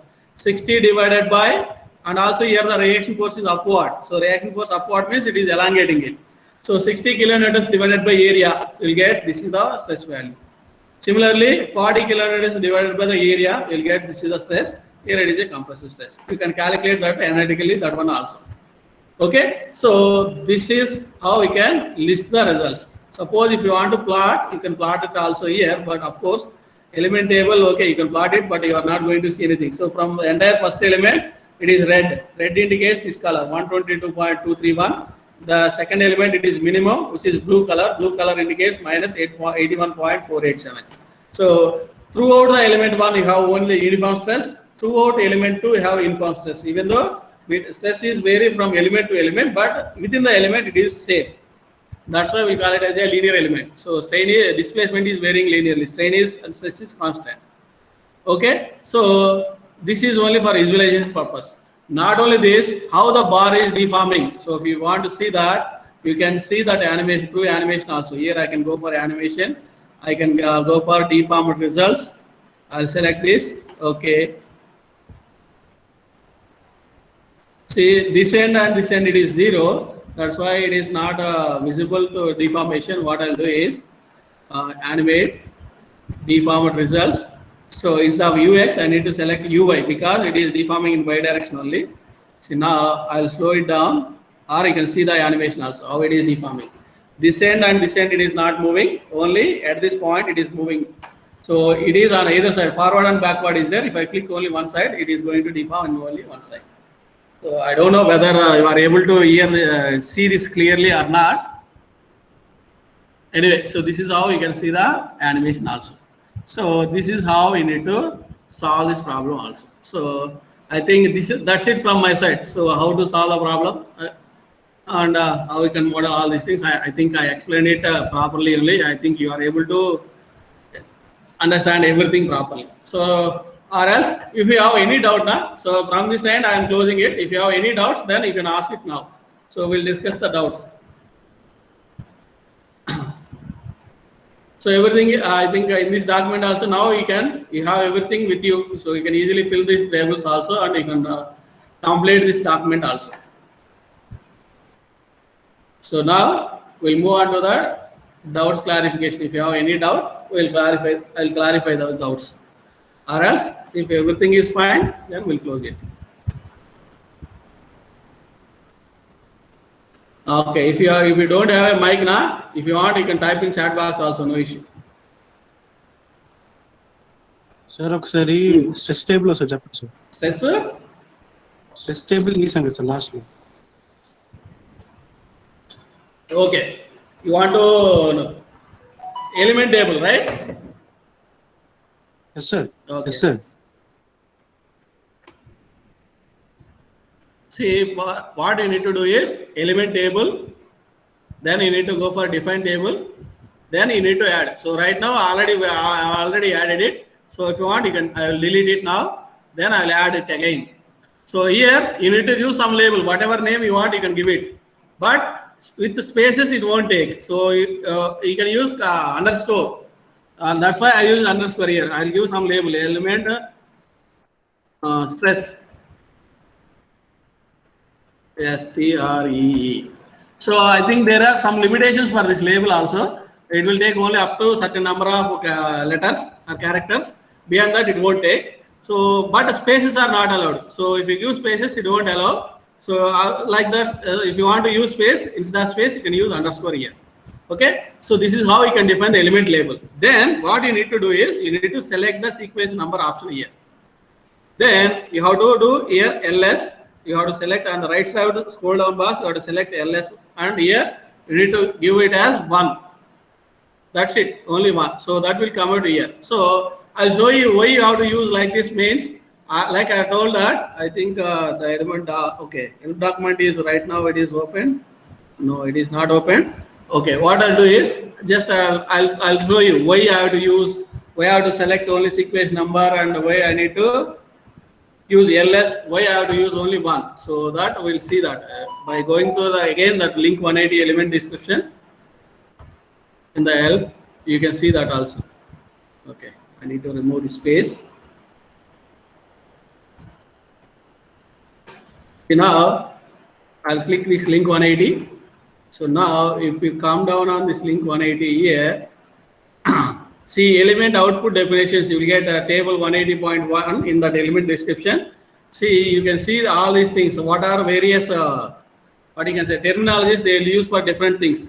So EL for element number, nodes IJ, like that. These are the notations they will follow. MAX means material number, right? Section ID is nothing but section number. XC, YC, ZC means center location. What is X coordinate? What is Y coordinate? What is Z coordinate of center? Something like this. Similarly, area can be represented by area means cross-sectional area. Force means member force. Similarly, SXX means axial stress. EPLX means axial elastic strain, total strain. Like this, these are the notations they are using in the software. Okay. So you can go through that if you want to know about all those things. You can go to that. But right now here we want this one. What is the sequence number to access the stress? See, I shown the label for that is SXX.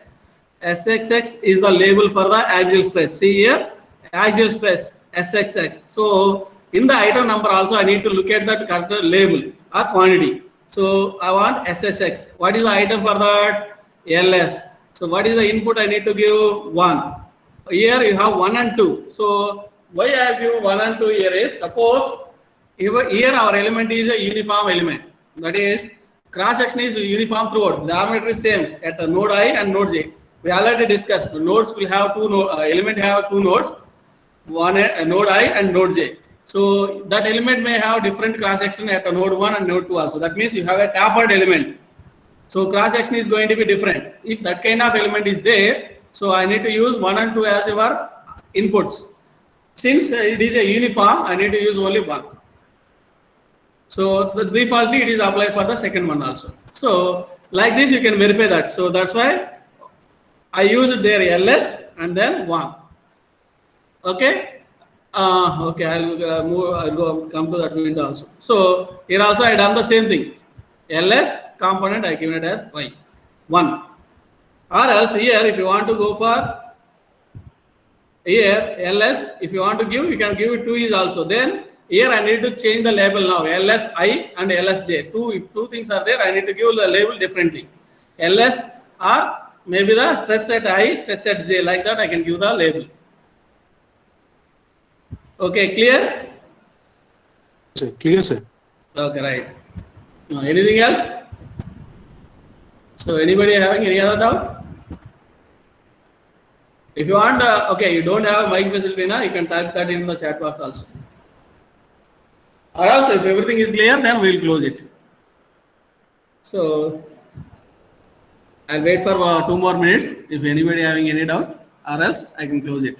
And also one more thing is, I think who has already joined, they have given the attendance or not. I will check that also. Still 5 more is left out. Is they are not given the attendance. This 14 anta. Naga Sai Krishna, Prudvi, Pavan, Ramana Sai and Chai Chendu. So if these are already there in the class, just now also you do it. So even though it will say you are late, no problem, you give the attendance. So it will reflect it as a late attendance only. Just do that also. Even if it is late also, no. Sir, 314. Huh? Sir, 314, sir. 314. ఇందా నువ్వు చెప్పు. క్లాస్లోనే ఉన్నా sir. క్లాస్లోనే ఉన్నారా బాబు, కాదంటలా నేను. కాకపోతే నువ్వు attendance feedback ఇవ్వాలా నువ్వు? గూగుల్ క్లాస్ రూమ్ ఓపెన్ చేసావు నువ్వు? ఓపెన్ చేసా సార్. దాంట్లో ఇక్కడ లింక్ ఇట్లా ఉంటుంది చూడండి, are you attending the class అని చెప్పేసి ఉంటుంది చూడండి, దాంట్లో మీరు క్వశ్చన్ లాగా. సరే సార్. దానికి రెస్పాండ్ అవ్వు. Okay sir. అలానే మీతో పాటు ఇంకా 4 ఉన్నారు, అందుకనే వాళ్ళని రీడౌట్ చేశాను నేను. 14 కాకుండా. ఈ పృథ్వీ ఉన్నాడా?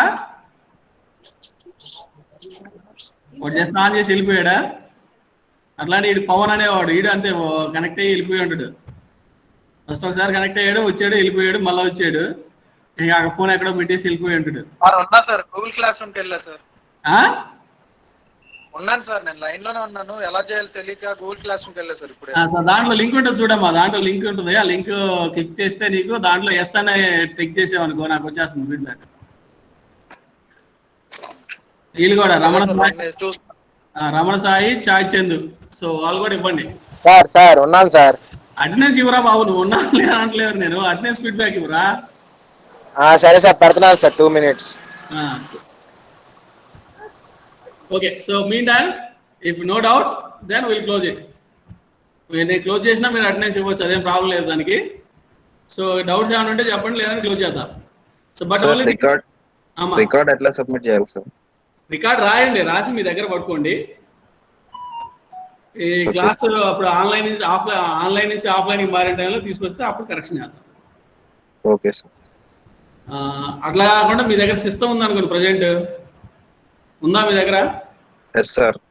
సో ప్రాక్టీస్ చేసిన తర్వాత ఇప్పుడు ఆ కాపీ పెట్టే కదా, నేను సాఫ్ట్ కాపీ మీకు లింక్ పెట్టే కదా, వర్డ్ డాక్యుమెంట్. Yes sir. దాన్ని ఫిల్ చేసి నాకు పంపించండి ప్రస్తుతానికి. కాకపోతే రికార్డ్ చేసినా కూడా రికార్డ్ రాయాలంటారు నేను హెచ్ఓడి గారు. ఎందుకంటే బెటర్ ఏంటంటే రాసి పెట్టుకోండి, దాంట్లో ఉన్న ఎత్తు రాయడం కదా, పెద్ద టైం పట్టదు. ఎంత మ్యాక్సిమం 2 pages ఉంటుంది, అంతే కదా. కాకపోతే ఇంకో డౌట్ ఏంటంటే కొంతమంది రికార్డ్ షీట్లు లేవు సార్ అనే డౌట్ ఎక్స్ప్రెస్ చేశారు కొంతమంది. ఉన్నాయా రికార్డ్ షీట్స్ మీ అందరికి అవైలబిలిటీ? అందుకని ఏం చేస్తారంటే A4 పేపర్ మీద రాయండి అంత కావాలంటే. Okay sir. ఓకే, దాన్నే రికార్డ్ కింద ట్రీట్ చేద్దాం. మరి ఇంకా మనకి పేపర్ లేనప్పుడు మనం చేయగలిగింది ఏం లేదు కదా. A4 పేపర్నే రికార్డ్ కింద ట్రీట్ చేద్దాం ప్రస్తుతానికి. ఇంకా ఇంకేమైనా డౌట్స్ ఉన్నాయా?